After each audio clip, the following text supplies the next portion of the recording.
tal, amigos? Buenas tardes, bienvenidos a 24 horas. Cerca de 650 millones de dólares entregará el gobierno en bonos a los ecuatorianos más pobres y a quienes perdieron su empleo durante la pandemia. Hola María Gracia, ¿cómo estás? Buenas tardes. ¿Qué tal? Hola Liz, amigos, muy buenas tardes. El gobierno dice que lo hará mediante el financiamiento de los organismos multilaterales de crédito. A criterio de los expertos, es una buena iniciativa que dinamizará en algo la economía del país. El Ecuador consiguió una línea de crédito de los organismos multilaterales para financiar una ayuda económica a las familias más pobres y a aquellas personas que perdieron su trabajo durante la pandemia, y una ampliación del bono de desarrollo humano. El anuncio lo hizo el presidente Moreno desde Washington, poco después de concretar el financiamiento. Hasta mayo, 570,000 familias que perdieron su empleo recibirán $500 cada una. Además, 480,000 familias pobres recibirán por el bono de protección familiar $120 cada una. Y, además, 550,000 recibirán un bono mensual por su situación de pobreza. Con esto, el gobierno quiere ayudar en algo a los ecuatorianos más pobres y a quienes perdieron su empleo con relación de dependencia, así como a los afiliados al Seguro Social Campesino, con un nuevo endeudamiento que deberán pagar todos los ecuatorianos. Son más de 600 millones de dólares de inversión y es la cobertura de más de 1/3 de la población ecuatoriana. Todo esto viene de la reasignación de recursos del presupuesto general del Estado y del apoyo de créditos de los multilaterales. Visto el tema desde los expertos en materia económica, esta es una buena iniciativa del gobierno, no en la dimensión de los países del primer mundo que han invertido millonarias cantidades en la población durante la pandemia, pero ayudará a los ecuatorianos más pobres. La primera, por un tema de solidaridad, por un tema de que hay compatriotas que están pasándola extremadamente mal y hay que buscar la manera de ayudarles, esa la una. La dos, por un tema de paz social, para bajar las tensiones en el país, para bajar los problemas. Y tercero, y esta es la razón menos importante, de alguna manera esto reactiva en algo la economía. El gobierno aún deberá especificar la forma de acceder a esos recursos por parte de las familias beneficiarias, especialmente en lo relacionado al bono de protección familiar, pues quienes perdieron su empleo recibirán en sus cuentas los $500 con base en la información del IES. En Quito, Freddy Paredes, 24 horas. Médicos y académicos le preguntan al gobierno dónde está el plan de vacunación. Aseguran que en ambos espacios solo se conoce información general sobre el proceso. Dicen que la falta de transparencia aumenta las dudas sobre denuncias de supuesto tráfico de influencias al escoger a los vacunados. Era una hoja nada más. Información muy escueta, sin detalles. Esto es lo que se conoce del plan de vacunación del Ministerio de Salud en la academia. Fuera de ella, tampoco se sabe más que lo publicado en estas diapositivas el 16 de diciembre pasado en el lanzamiento del plan. Mientras que en la página web del Ministerio de Salud nos recibe un apartado que dice: conoce todo sobre el plan de vacunación, yo seguro sí. Pero solo hay información sobre los puntos de vacunación y boletines de prensa. Nada referente al plan de vacunación, o al menos nada similar a lo que publican otros países y a lo que recomienda la Organización Mundial de la Salud. Cuando otros países tienen centenares de hojas explicando cómo va a ser el proceso de vacunación, a quién se va a vacunar, cuáles fueron los criterios para seleccionar, cuáles son las fases. En el IES tampoco tienen el documento, pero ¿realmente existe? ¿Dónde está el plan de vacunación y por qué es realmente importante? En el contexto actual, porque básicamente reduciría las dudas que existen sobre la forma de selección de los candidatos a vacunarse, pues debería estar basado en las claras recomendaciones de la Organización Mundial de la Salud, que desde octubre pasado publicó esta hoja de ruta, precisamente para el establecimiento de prioridades en el uso de vacunas contra la COVID en un contexto de suministros limitados como el nuestro. Eso tiene que hacer el ministro, porque si no se está actuando con criterio de igualdad, no de equidad. A todos les vamos a dar, pero ahorita necesitamos aplicar el criterio de equidad, más al que más necesita. Documento de la OMS incluso se plantean escenarios que para estos expertos, en algunas decisiones tomadas por el Ministerio de Salud a la cabeza del ministro, no se han tomado en cuenta. Como por ejemplo, el perfil epidemiológico, la territorialidad, el riesgo de muerte y uno fundamental, la vulnerabilidad social. de que hay prioridades por los determinantes sociales de la salud que hacen a una persona más vulnerable que a otra, y por eso hay que darle a la que más necesite. Esos criterios no son claros, no son éticos en algunos casos porque hay conflicto de interés, eso es lo que se demanda. Y un adulto mayor de Cotopaxi tiene 10 veces más riesgo que el adulto mayor de los valles, ¿no? Explican además que la confidencialidad que existe es sobre la lista de vacunados, no incluye al plan. Y finalmente concluyen, quien debe vacunarse primero, esté esta persona en el sector público o privado, es una decisión técnica y debe llevarse a cabo tras un análisis basado en las prioridades marcadas por la OMS. Además, debe estar escrito en el plan de vacunación que hasta el momento nadie responde dónde está. Dayana Monroy, 24 horas. Durante la pandemia se habilitó el número 171 para las personas con síntomas de COVID-19. En este mes de enero se ha registrado un incremento del 78% en las citas médicas en los centros de salud tras las festividades de diciembre. Antonio hizo fila para ser atendido en este centro de salud en el norte de Quito. Durante el fin de semana se sintió mal, con dolores musculares y fiebre. Por eso decidió llamar al 171. El sábado de noche llamé y para ayer lunes ya tenía. Solo me preguntaron la dirección y me dijeron que venga al centro de salud. Me venga a hacer revisar aquí para hacerme la prueba y que me cheque el médico. Carla también llamó porque estuvo en contacto con alguien que dio positivo para COVID-19. Tuve 2 consultas de telemedicina exactamente, entonces con ellos me iban haciendo como el seguimiento de avance de síntomas, ¿no? Ellos son parte de las 911.916 llamadas al 171 opción 5 registradas desde febrero de 2020 hasta el 24 de enero de 2021. En esta línea de contacto, a las personas que se comunican se les realiza un triaje para conocer sus síntomas y luego son derivados a una consulta de telemedicina. Si en efecto se cumplen todos los parámetros establecidos de igual manera por un protocolo, pasa a ser agendado en un establecimiento de salud pública del primer nivel de atención. Y precisamente tras las festividades de diciembre, este agendamiento de citas ha registrado un incremento del 78% en el mes de enero. En diciembre se atendieron 452 ciudadanos y en enero, en lo que va de enero, se han atendido 1,146. Estas llamadas permiten descongestionar los hospitales de la red pública y por eso las autoridades solicitan que tras los incrementos de casos y la ocupación de los hospitales, es preferible que llame al 171 para una valoración previa. En Quito, Andrea Samaniego, 24 horas.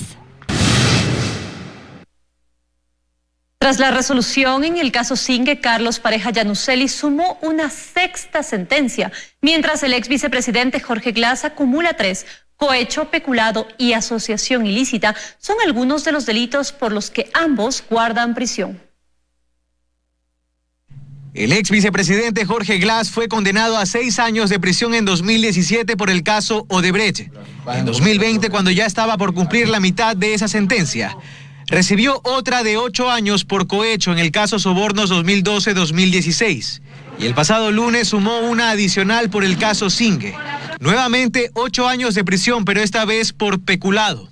Tomando en cuenta que son procesos diferentes, habría una acumulación práctica de penas, explica el jurista Julio César Cueva. Si una persona tiene varias condenas emitidas en procesos distintos, las cumple de forma independiente.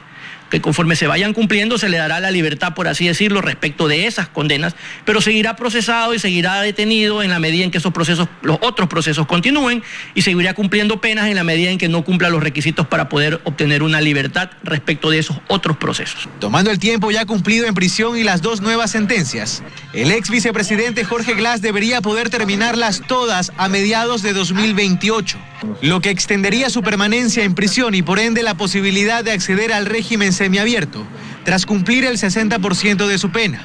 Eso podría ocurrir a finales de 2023. El caso de Carlos Pareja Yanuseli, ex ministro de Hidrocarburos y ex gerente de Petroecuador en el gobierno anterior, es mucho más complicado, pues sobre él pesan 6 sentencias. El 15 de febrero de 2017 fue condenado a 5 años de prisión por cohecho. El 25 de ese mes a 6 años por asociación ilícita. En mayo de 2018 a 10 años por enriquecimiento ilícito. En octubre de 2018 a 10 años por peculado. En septiembre de 2019 a 6 años, 8 meses de prisión por tráfico de influencias. Todas estas sentencias en diferentes procesos relacionados con actos de corrupción en Petroecuador. Y por el caso Singue, este lunes recibió una 6ª sentencia a 8 años de prisión por peculado. Tomando en cuenta que ya cumple varias de sus condenas, Pareja Yanuseli debería poder salir de prisión en el 2042, saldando sus cuentas con la justicia. O antes, en 2030, acogiéndose al régimen semiabierto. Tendrá que aplicar para prelibertad respecto de cada una de esas condenas. Sin embargo, si le pudieran dar prelibertad respecto de una, no podría salir porque tiene otras condenas. Además, el tener otras condenas sería un impedimento para poder pedir una de las prelibertades, porque justamente es estar libre de todo problema, por así decirlo, sobre todo de naturaleza penal. En Guayaquil, Carlos Acoto, 24 horas. Otro caso de diezmos en la Asamblea Nacional. Se debate en la Corte Nacional de Justicia desde las 9 de la mañana y se desarrolla la audiencia evaluatoria y preparatoria de juicio en contra de la exasambleísta Nibia Vélez por el delito de concusión.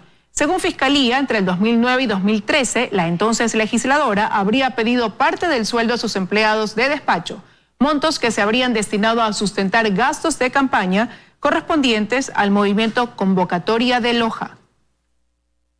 El colectivo Yas Unidos presentó una denuncia por el delito de falsificación ideológica de documentos públicos en contra de los miembros del Consejo Nacional Electoral del 2014, presidido por Domingo Paredes. Daniela Valencia informa. 6 años después de que el Consejo Nacional Electoral frenara la consulta popular que buscaba evitar la explotación petrolera del bloque ITT en el Parque Nacional Yasuní porque faltaban las 564.000 firmas necesarias, el colectivo Yas Unidos denuncia a los miembros del Consejo Nacional Electoral de la época por una supuesta eliminación arbitraria de miles de firmas. Simplemente por decir no se parece a la firma del registro civil, anularon todas las firmas que les fueron posible por orden de sus superiores al interior del Consejo Nacional Electoral, como era el caso de Domingo Paredes, Juan Pablo Pozo y todos los otros consejeros del caso. Declararon alrededor de 200.000 firmas falsas. Son firmas que son válidas y que simplemente lo que hicieron es, insisto, de manera sistemática y deliberada, se anularon estas firmas cuando hay la presunción de validez.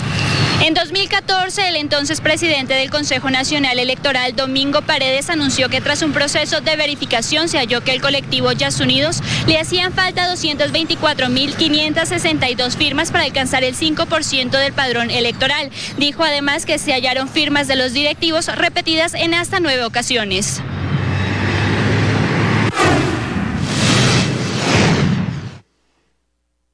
Venezuela y Cuba mantienen una estrategia de infiltración en la política de varios países de la región. Un informe de las agencias de inteligencia del Estado en Colombia, publicado por RCN Noticias, revela los planes desestabilizadores y advierte una presunta carrera armamentista tras el apoyo de Rusia e Irán a Venezuela, en su pretensión de mantener al régimen de Nicolás Maduro. El estallido social de 2019 en países que se pensaba dejaron el socialismo del siglo XXI en el pasado, como Chile, Ecuador y Colombia, no fue más que un llamado de atención. Fue la advertencia de acciones sistemáticas comandadas desde Venezuela y Cuba con propósitos desestabilizadores. Poco más de un año después, las agencias de inteligencia de Colombia confirman las sospechas. Jairo Libreros, editor de seguridad de RCN Colombia, ha destapado el informe que revela el plan que incluye apoyo militar, económico y logístico en este propósito. Muchas de estas actividades son realizadas por agentes de inteligencia venezolanos en compañía o de la mano con agentes de inteligencia cubana que tienen una experiencia particular para agitar los sentimientos de descontento y generar situaciones de caos. El plan que desnuda este informe no deja cabos sueltos. Irán, Rusia y China estarían detrás del apoyo militar y económico. No obstante, Cuba y Venezuela no han escatimado en la asignación de recursos para sostener al socialismo del siglo XXI. El informe detalla que Cuba aporta su experiencia ideológica y adoctrinamiento, mientras que Venezuela pone a disposición recursos económicos, logísticos y de personal entrenado, que busca desestabilizar gobiernos actuales y auspiciar la llegada de gobiernos políticos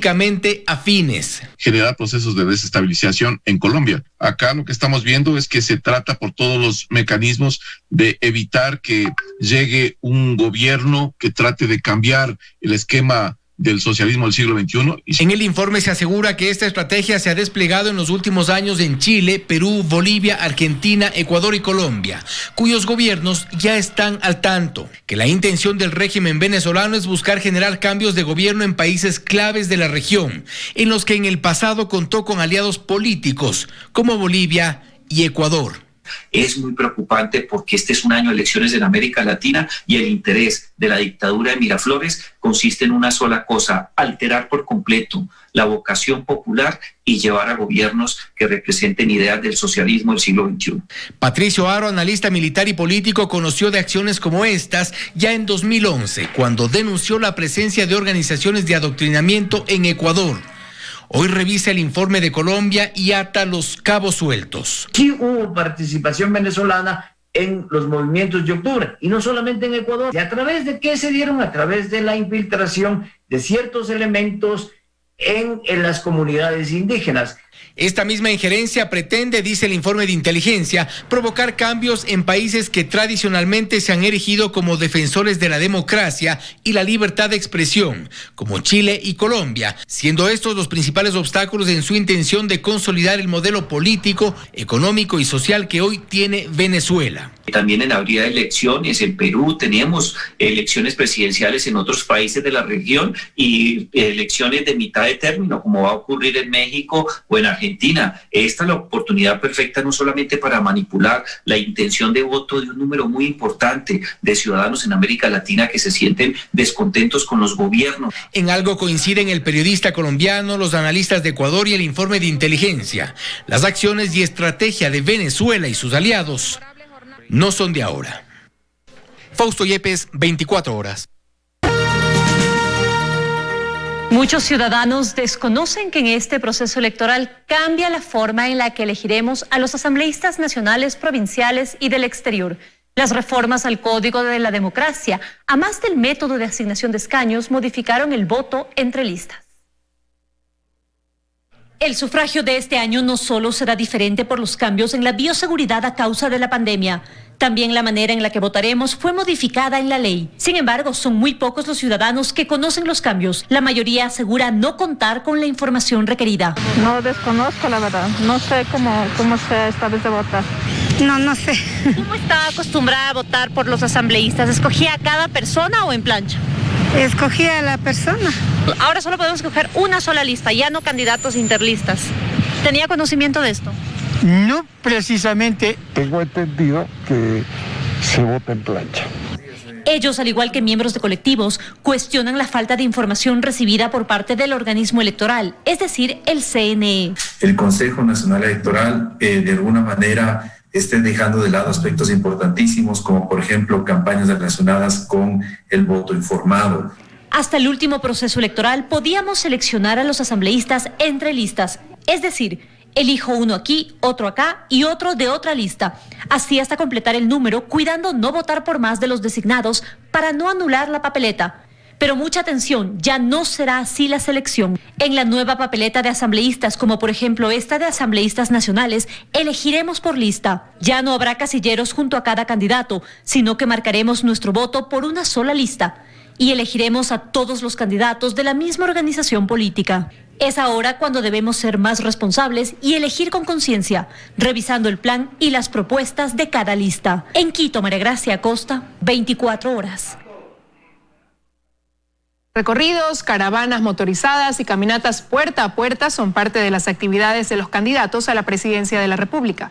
A la campaña electoral le quedan exactamente 9 días. El tiempo corre y cada día en la campaña electoral cuenta. Los candidatos a la presidencia de la República recorren el país en busca de ese 60% que aún no se decide. Guillermo Lasso, la opción de la Alianza Creo y el Partido Social Cristiano, visitó la tarde del pasado lunes los cantones Santa Rosa, Pasaje y Machala, en la provincia de El Oro. Su discurso se centró en el ofrecimiento de empleo, seguridad e inversión extranjera. El ecuatoriano tiene a la mano el primer paso para que la inversión extranjera venga al Ecuador. Tiene en sus manos su voto. Según su agenda, hoy recorre la ciudad de Quito. Quien también está en la capital es el candidato de Unión por la Esperanza, Andrés Arauz. Esta tarde realizará el lanzamiento de la propuesta Movilidad Alternativa para luego participar de una caminata de la esperanza y toma del Centro Histórico por la Democracia. Mientras que Yacu Pérez de Pachacutic visitó la parroquia Zimbabue en la provincia de Cotopaxi. Con banderas, guitarras y tambores llamaron a la población a sumarse a su caravana denominada Honestidad. Gustavo Larrea, candidato por Democracia Sí, convocó a una rueda de prensa en Guayaquil para dar a conocer su plan de gobierno.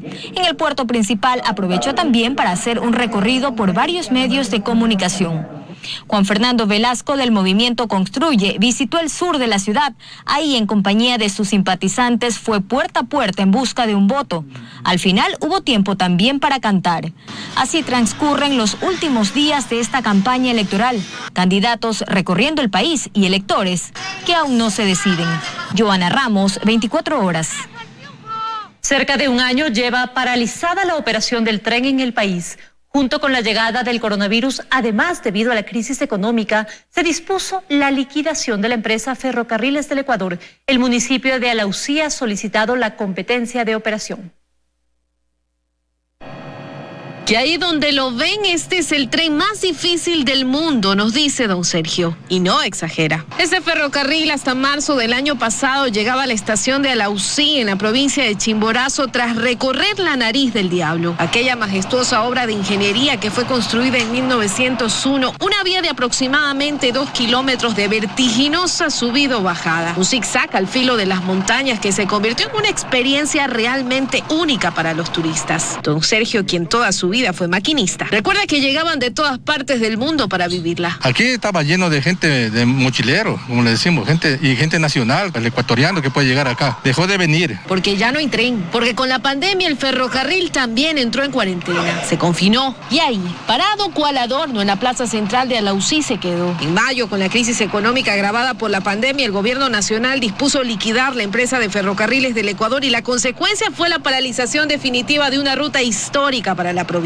Lastimosamente, el gobierno lo que hizo es cerrar. Si es cuestión de iniciativa, no ser de economista, sino saber que el ferrocarril en Alausí, en la provincia y en el país es necesario. Dentro del continente, los paquetes turísticos se venden con el tren. La operación del tren era la columna vertebral del movimiento turístico del cantón y por tanto el eje principal de su economía. El mejor ejemplo de eso está en el restaurante de Miriam. Nos perjudica muchísimo porque vea, este es mi restaurante. Yo trabajo con bastantes turistas, todos estos son restaurantes. Solo durante el 2019 a Alausí arribaron más de 50.000 turistas, en su mayoría, por no decir en su totalidad, atraídos por el paseo en ferrocarril. La meta para el 2020 era sobrepasar los 60.000 visitantes, pero todo cambió con el COVID. Y la intención ahora es al tren no dejarlo morir. Estamos solicitando que nos den una competencia emergente para nosotros, los alauceños, poder hacer que se mueva el tren desde el Puente Negro hacia nuestra parroquia de Huir. Estamos conversando con la ministra de Turismo, esperemos más bien tener resultados positivos. El presupuesto anual del cantón Alausí asciende a $7 millones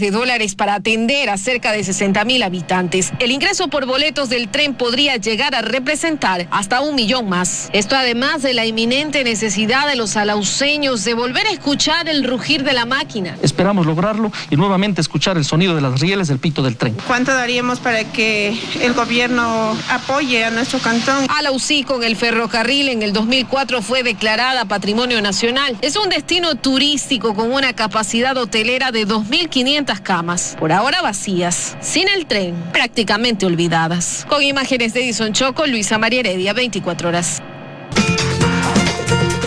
Amigos, buenas tardes. Gracias por estar en nuestra sintonía. Les contamos, 75 personas están hospitalizadas en el Centro de Atención Temporal Bicentenario. Diariamente llegan hasta este centro entre 50 y 60 personas en busca de atención médica. El 10% de los pacientes necesitan oxígeno y cuidados intermedios. Es el momento cuando María es recibida por su esposo luego de tener el alta médica en el Centro de Atención Bicentenario. Aliviado ahora ya, más que todo por mis hijos. Estaba muy preocupado. Sí.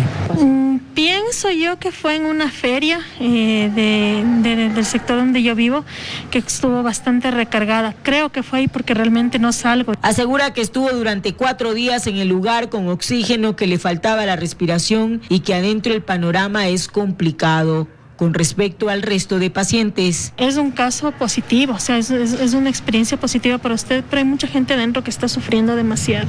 O sea, hay que cuidarnos, todos tenemos que cuidarnos. Según el doctor Paul Carrasco, director del centro, indicó que actualmente el 75% de las camas están ocupadas y que a diario llegan entre 50 y 60 pacientes en busca de atención. Complicados, como todos los hospitales de la ciudad y del país prácticamente.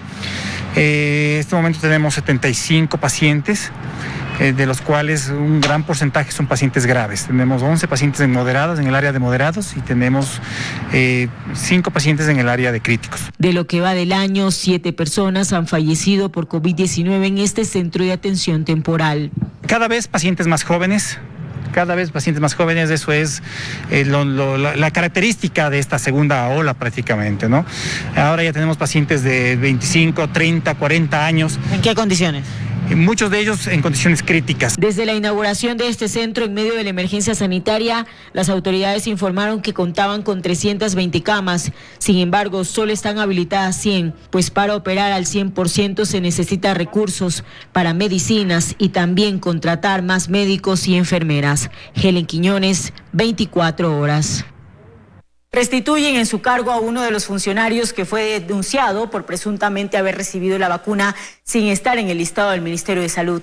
Según el abogado, el médico que también ejerce como jefe de seguridad y salud del Hospital Carlos Andrade Marín fue ratificado en sus funciones. El jefe de Seguridad y Salud Ocupacional del Hospital Carlos Andrade Marín en Quito fue ratificado en su cargo después de que las autoridades confirmaran que el nombre del médico sí constaba en la lista de personas a recibir la vacuna. Tiene doble función. Primero, atiende pacientes. Sí, atiende pacientes en menor rango porque además está a cargo de controlar la salud de todos los médicos del hospital, del HCAM.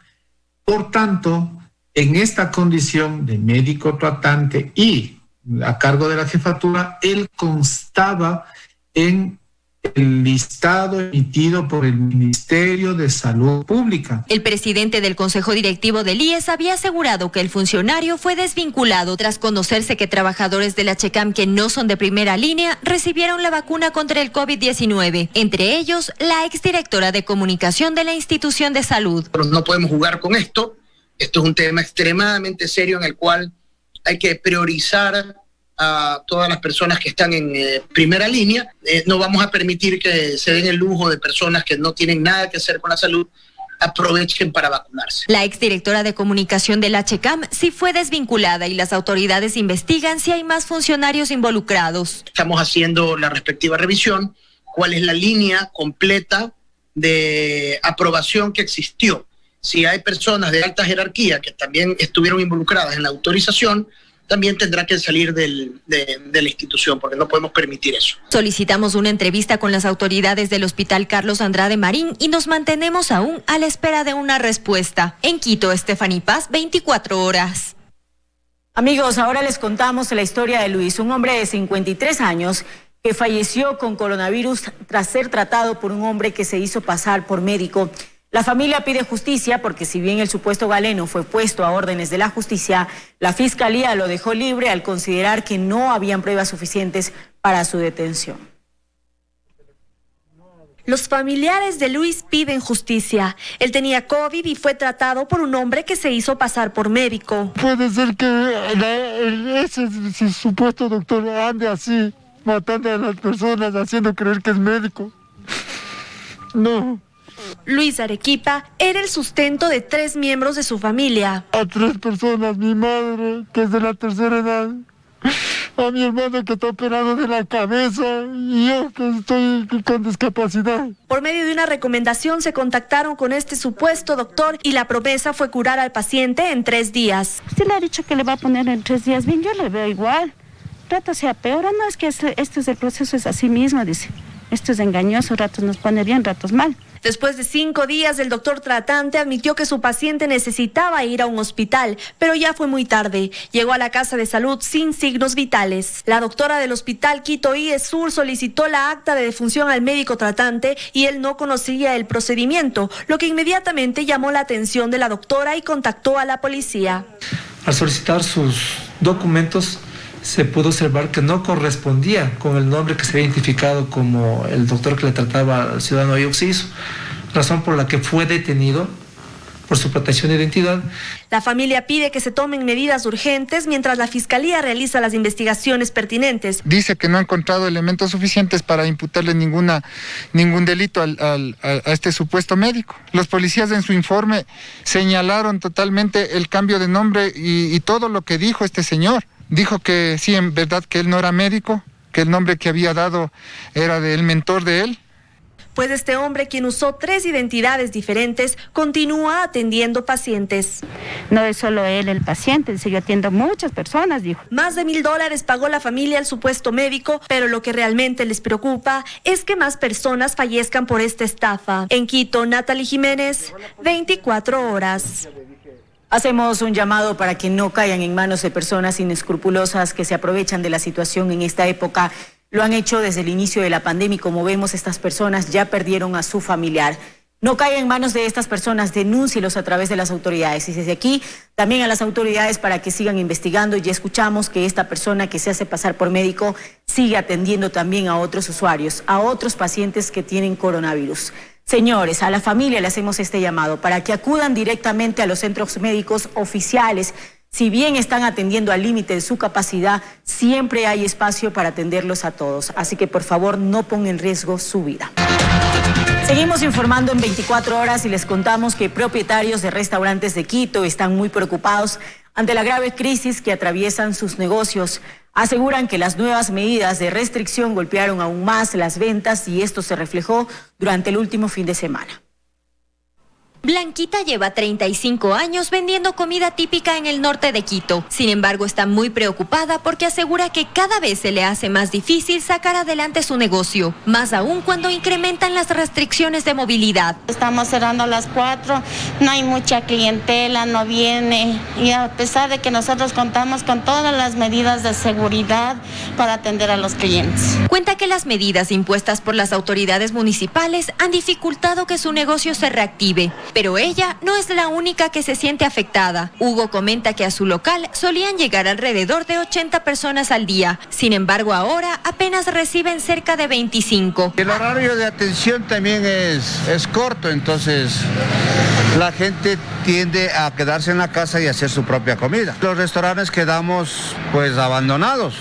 Y toda la comida que se prepara pues se pierde. Diego Vivero, presidente de la Asociación de Restauranteros de Pichincha, que agrupa más de 2,000 negocios, comenta que la afectación es de pequeñas, medianas y grandes empresas, pero que lo más preocupante es que las restricciones adoptadas para intentar controlar la cantidad de contagios de COVID-19 solo incrementan la informalidad. La gente se encuentra muy nerviosa, incluso por las inspecciones que a los sectores formales sí nos hacen, que eso es lo más grave. Los formales estamos realmente acosados en muchos sectores por la autoridad, mientras el negocio informal, la clandestinidad prolifera, más aún cuando hay medidas. La Cámara de Comercio de Quito registra solo el año pasado pérdidas en el sector comercial y productivo superiores a los 14,000 millones de dólares. Y en lo que va de este mes, propietarios de restaurantes aseguran que no han logrado reactivarse ni en un 50%. En Quito, Stephanie Paz, 24 horas. Los buses articulados del Corredor Central Norte dejarán de prestar su servicio desde marzo. Tras la firma de la adenda con la Secretaría de Movilidad, los vehículos de transporte público que no cumplan con la revisión y matriculación deberán dejar de circular. Nuestra compañera Stephanie Paz informa. Son 74 unidades del Metrobús que prestan su servicio desde la Ofelia hasta el centro de Quito, las que dejarán de operar desde el próximo 1 de marzo. Y es que desde el 2017 no cuentan con la revisión técnica vehicular y nunca desde el 2004, cuando fueron importadas, se realizó el proceso de matriculación. En el caso de los buses del Corredor Central Norte, que no tienen estos requisitos legales previos, tendrán que salir de operación. ¿Por qué circulan? Porque están blindados por un contrato que fue firmado en la administración anterior y que pese a que se hagan las diferentes gestiones judiciales, el contrato fue bien blindado. Por eso la gran oportunidad que se tiene ahora con la firma de la adenda y del nuevo contrato de operación estas aberraciones jurídicas que se marcaron en un contrato ya no se podrán dar. Según Jorge Espín, presidente del Corredor Central Norte, durante 17 años intentaron matricular las unidades. Sin embargo, las autoridades no lo permitieron. Ahora ven como una irresponsabilidad dejar sin servicio a quienes se transportan por este corredor. Tendríamos que sentarnos con el señor secretario de Movilidad para ver planes emergentes, porque creo que la ciudad se merece un respeto único y nosotros estamos aquí para brindar un servicio. Creo que sería una irresponsabilidad de cualquiera de las partes dejar sin un servicio tan vital como es el Corredor Central Norte. El secretario de Movilidad, Guillermo Abad, por su parte, asegura que la opción para continuar con la prestación del servicio es que los mismos empresarios reorganicen sus unidades, que sirven como alimentadores y cumplan con las rutas. Una ordenanza municipal que regula la crianza de animales de consumo podría afectar a más de 15,000 personas, afirman los productores. Su mayor preocupación es que esta medida no fue socializada con ellos y no hay un estudio que sustente la decisión. Sin embargo, el alcalde de Quito señaló que lo que se busca es eliminar ciertos tipos de maltrato animal, más no prohibir el funcionamiento de los criaderos. Una ordenanza que supuestamente prohibía la producción de animales de consumo fue lo que circuló en las redes sociales. No hay ninguna prohibición, eso no existe, ¿no? Porque nosotros lo que hacemos es regular el transporte, la crianza, eliminar tipos de maltrato animal. Si bien el alcalde realizó esta aclaración, los productores insisten en que la ordenanza les afecta directamente. Y es un hecho, no prohíbe como tal, pero establece un tipo de crianza que obviamente llevaría a que los productores, que el 98% de la producción nacional se maneja de esa forma, dejen de hacerlo, porque no estamos en contra, y eso sí es importante establecer.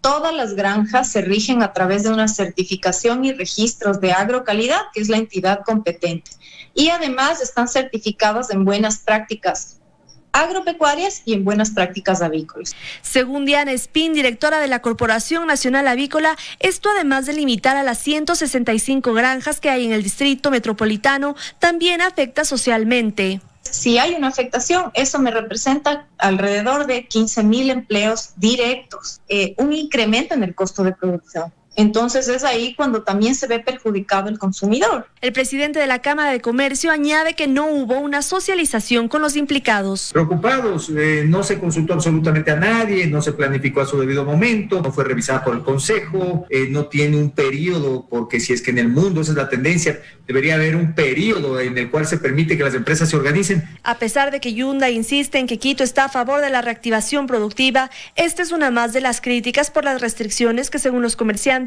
limita su economía. En Quito, Natalie Jiménez, 24 horas.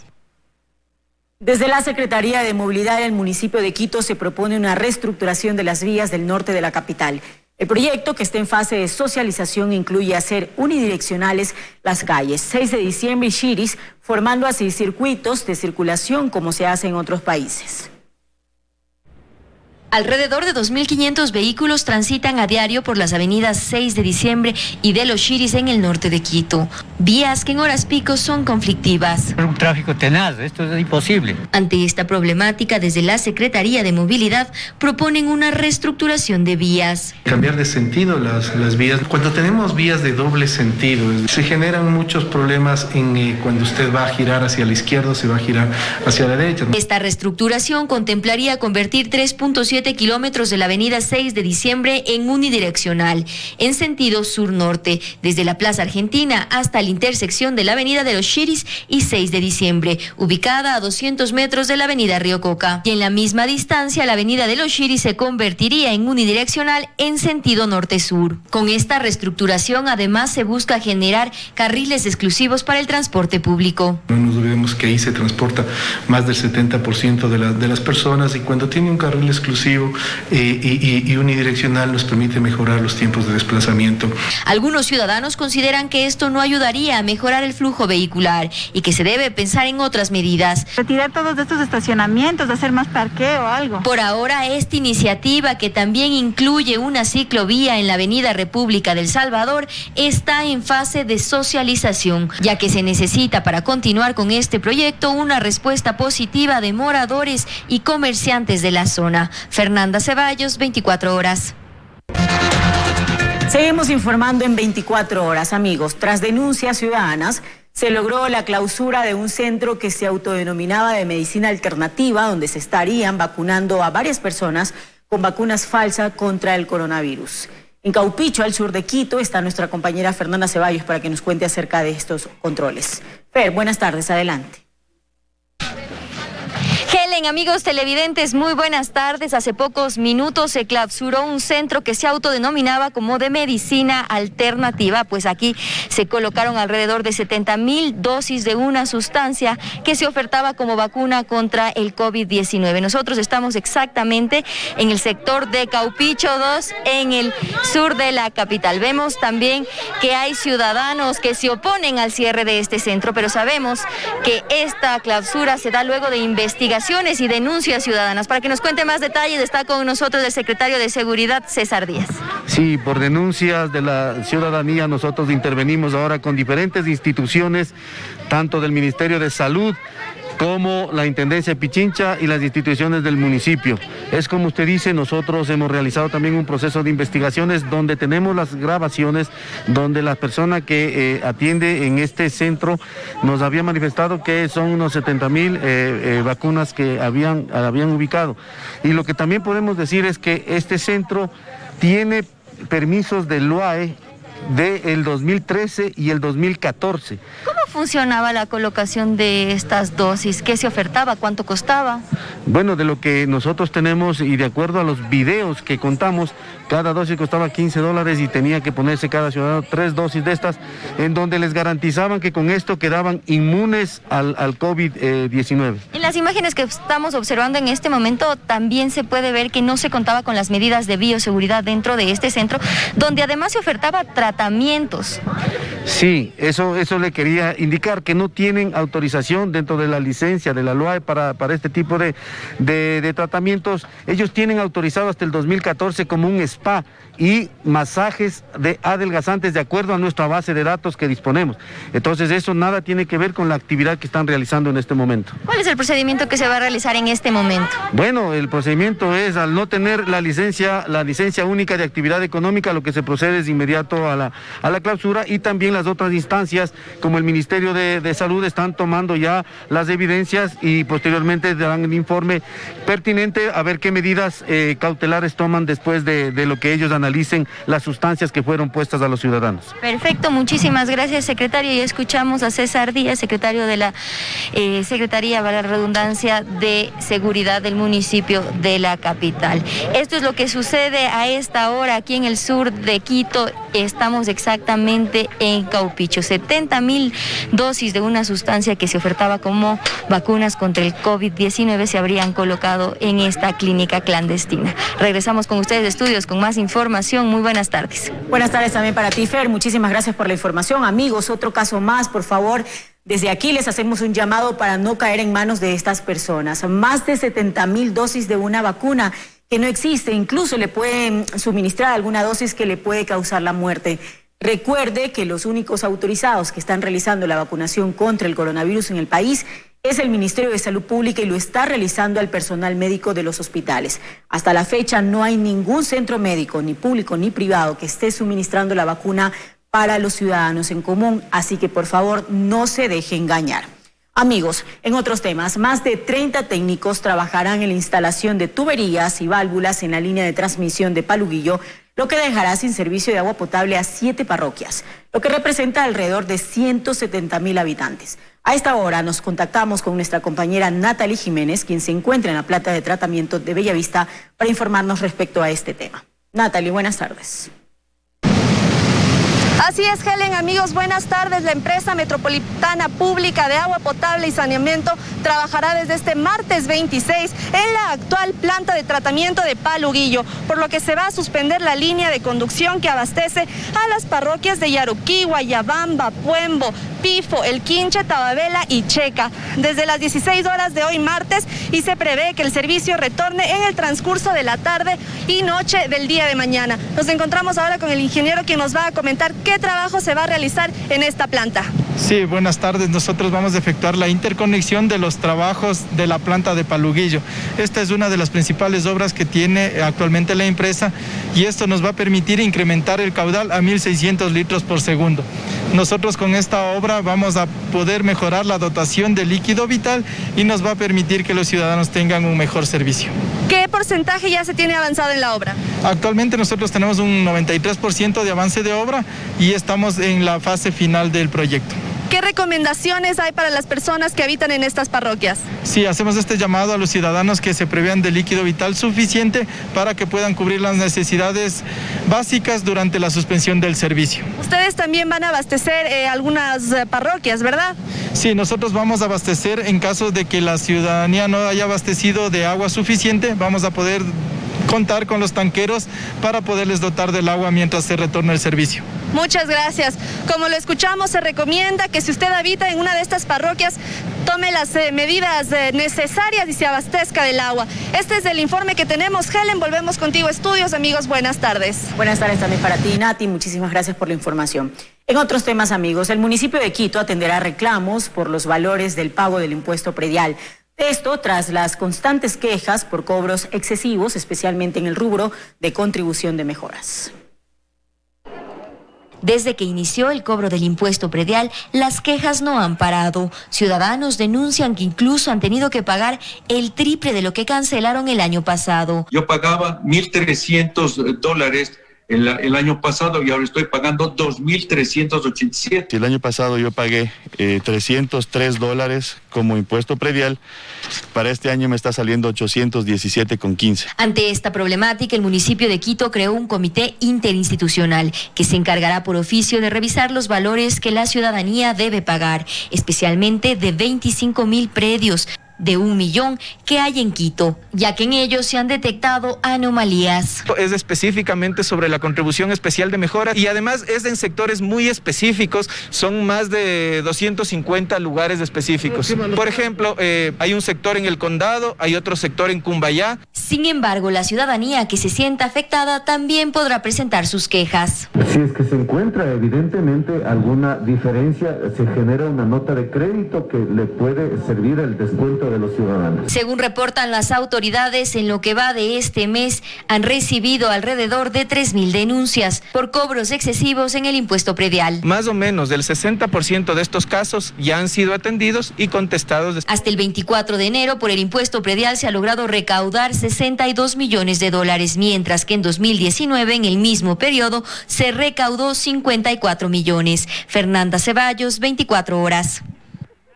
Amplía su capacidad de atención prehospitalaria con 15 unidades móviles de cuidados intensivos. Una nueva flota de 15 ambulancias fortalece la atención de emergencias prehospitalarias en Quito. Las ambulancias están totalmente equipadas y tienen tecnología de punta para dar respuesta integral y efectiva a la demanda de las emergencias. Porque tienen la capacidad de tener oxígeno por tubería, tienen ventilador mecánico, tienen equipos de reanimación de última tecnología. Las flotas de emergencia del Cuerpo de Bomberos son renovadas tras 12 años, cubriendo con este nuevo equipamiento al 95% de emergencias en el Distrito Metropolitano. Estas unidades móviles harán que los tiempos de respuesta para atender a la ciudadanía sean más eficaces y la atención pueda darse entre 8 y 12 minutos. A partir del mes de febrero estaremos operando con 22 ambulancias y con 10 paramédicos motociclistas, que lo que nos hace a nosotros es incrementar nuestra cobertura considerablemente. Las nuevas ambulancias tuvieron una inversión de $4.200.000. Estas mini UCI servirán para la atención prehospitalaria, que es crucial durante los primeros minutos que marcan la diferencia entre la vida y la muerte, así lo aseguraron las autoridades del municipio. En Quito, Carla Cerón, 24 horas.